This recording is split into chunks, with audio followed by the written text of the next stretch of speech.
Hello everyone! Welcome to San Andres, Quezon. So ngayong umaga ay nandito tayo sa Port of San Andres dahil pupunta tayo ng Pulo ng Alibihaban. Mula dito sa port ay sasakay tayo ng bangka papunta doon sa isla. So bali yung magiging biyahe natin ngayon papunta doon sa isla ng Alibihaban ay around 30 minutes. At yung magiging first destination natin sa Alibihaban Island ay yung tinatawag nilang Sandbar. Kaya naman pagdating dito, muni-muni muna tayo. Inay dugong. Ang ganda lang ng mga ganitong moments at mga ganitong view. Promise.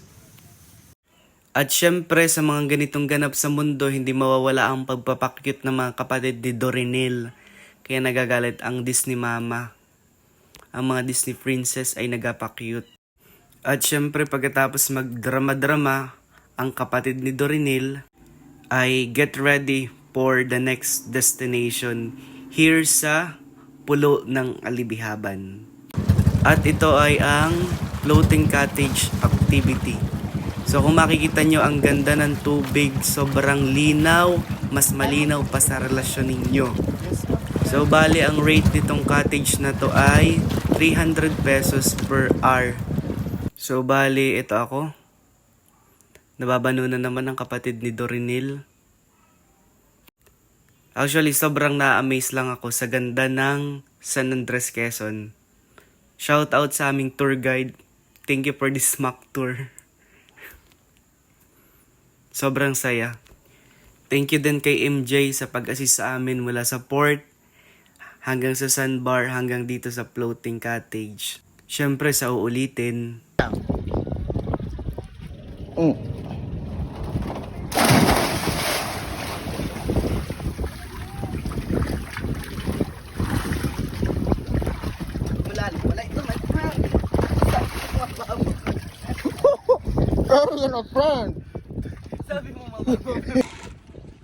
At syempre, hindi ko papalampasin ang pagkakataon na kumain dito sa floating cottage para sulit at buo yung experience ng isang island tour dito sa isa sa ipinagmamalaki ng bayan ng San Andres, Quezon.